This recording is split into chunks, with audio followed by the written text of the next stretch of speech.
Hey Journey, this is day 15. We're in John chapter 8. We're looking at the first 30 verses. Thank you so much for joining us today. Before I jump in and read what stuck out to me, I want to read a passage from an account in the book of John from earlier. This is from John chapter 1, and I want to read to you verses 14.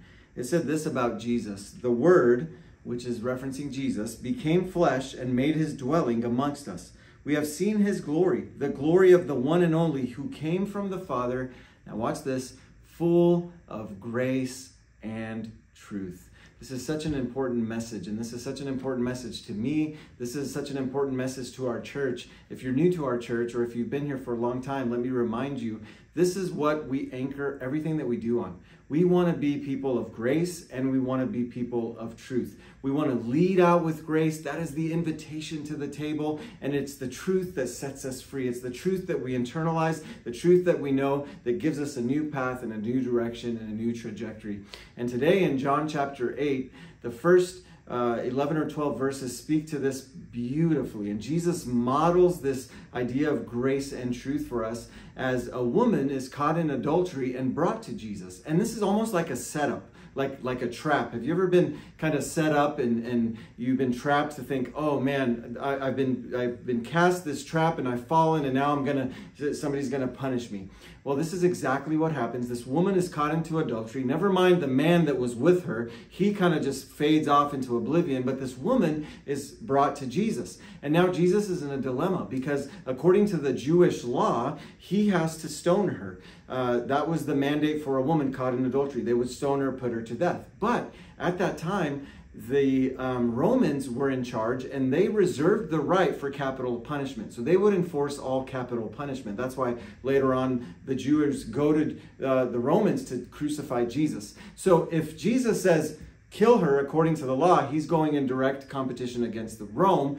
If he says, no, don't kill her to these accusers, then he's going in direct competition against the Mosaic law, against the law given to them by Moses. So they're kind of got him in a conundrum, and I love what Jesus does. He starts writing in the sand something before her accusers, and one by one they leave. Now, let me read this for us. This is from verse... let me see where it's at. Verse 7, "When they kept on questioning him, he straightened up and said to them, 'If any of you is without sin, let him be the first to throw a stone at her.' Again, he stooped down and wrote in the ground." Now, we don't know exactly what he wrote or what exactly was written there, but it was enough to get these people to leave. At this, those who heard began to go away one at a time. By the way, it says the older ones first. Of course, the older are the more wise amongst them. They realize what Jesus is doing, and the young, full of zeal, kind of Jewish leaders are like, no, we're not going, until they realized what was happening, until only Jesus was left, with the woman still standing there. Jesus straightened up and asked her, "Woman, where are they?